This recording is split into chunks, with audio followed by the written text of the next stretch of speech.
Hello, welcome to the program. Coming up, the Territory's tough new mandatory rehab laws come into effect. We hear from some of those on the front line of the war against grog, and we speak to Dr. Anthony Dillon about his new book on Indigenous disadvantage in black and white, Australians all at the crossroads. But first, well, alcohol abuse is, of course, just one of the many problems that afflict Indigenous communities. No one really needs reminding that across all socio-economic indicators, Aborigines and Torres Strait Islanders trail the rest of the country. We have the poorest housing, health, education, employment, the highest incarceration rates. But why, after so much money has been thrown at the problem in recent times and with growing goodwill, why do these issues remain so intractable? Well, that is the question at the heart of the new book, Black and White, Australians All at the Crossroads. One of the authors is Dr. Anthony Dillon from the University of Western Sydney. It's nice to have you in on the program. It's interesting that the title, Australians All at the Crossroads, the all is really crucial here, isn't it? What does that tell us about what the book is trying to do? Well, it's a book. Yes, it's about Aboriginal people, but we want everyone to contribute, and the Aboriginal problems or issues shouldn't just be left with Aboriginal people.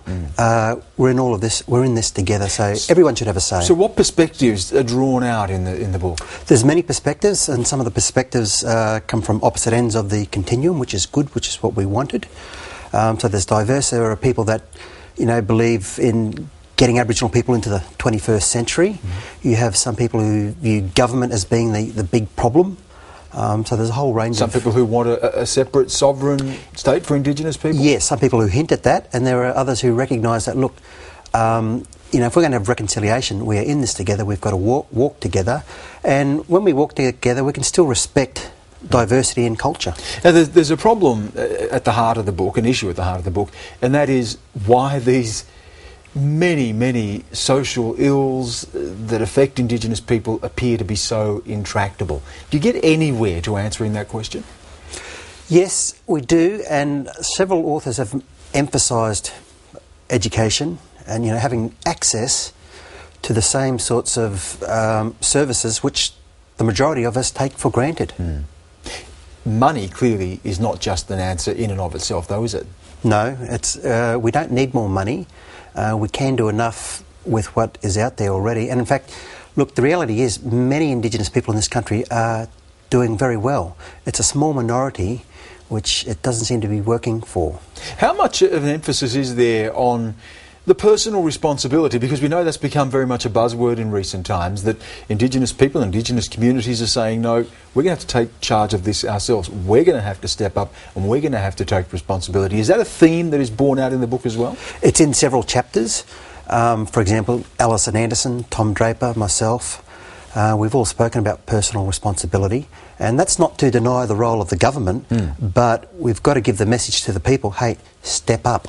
How much of these problems are rooted in history as well, that Indigenous people are still bound by their history?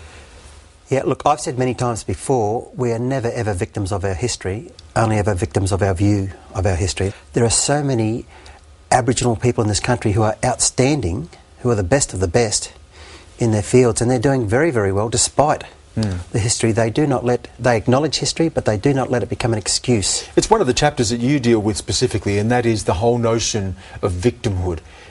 Have we really framed too much of our identity around a sense of suffering, a sense of neglect, a sense of exclusion? A minority of Aboriginal people have, and they've made an industry out of it. Being the victim then provides an excuse for failure, for not achieving, and it puts the victim has a sense of power. It places them in a position of power. People have then got to suddenly tiptoe around the victim. So it's very rewarding being in that victim role, but it comes at a very expensive cost. And what is the cost? What is it if you see yourself as a victim? How will that play out in your life? You won't be empowered. You'll expect other people to do things for you. You won't reach for the stars. You'll drag other people down with you, and you just won't achieve, because there will always be someone there to say, oh, look, this poor fellow, he's a victim of Captain Cook colonisation. We better help him, we better give him more handouts, or whatever. Is there a reality, though, that some people are victims? Some people have just had a really raw hand dealt to them? Absolutely, and I make that very clear in my chapter, that there are legitimate victims. There are people, some Aboriginal people, living in conditions we would not let our pets live in, for a whole host of reasons. But then there are many, such as you, myself, other Aboriginal people who are doing very, very well. What was the silver bullet, do you think? What really separated the likes of us and others who have been able to achieve things? And we're all coming from the same background here. Yes, we do have come from the same background. I think one of the keys is role models. Most of us who have done well can look back on a role model. Particularly parents. Yes, particularly parents. And sometimes when they don't even have parents, there's other people they can identify with who have paved the way, and they think, well, if they can do it, so can I.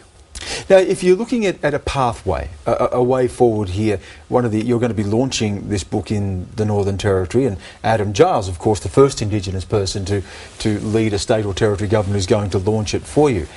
But if you look at the Northern Territory as one example, and we've just had a story looking at the seemingly impossible problems of alcohol abuse, what are the answers? I think the very first thing is to talk about it the way we are just now. We have to acknowledge that in some areas there are some horrific problems that need addressing.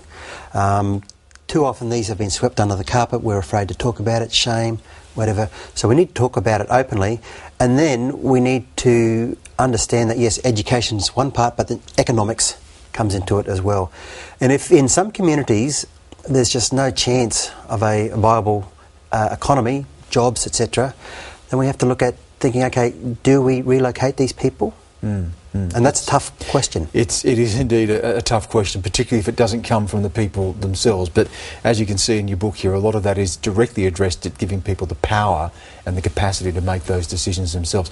Real pleasure to have you on the program. Thank you so much, and good luck with the book as well. In Black and White, Australians All at the Crossroads. It'll be launched next week by Adam Giles in the Northern Territory. Anthony Dillon joining us there. Now,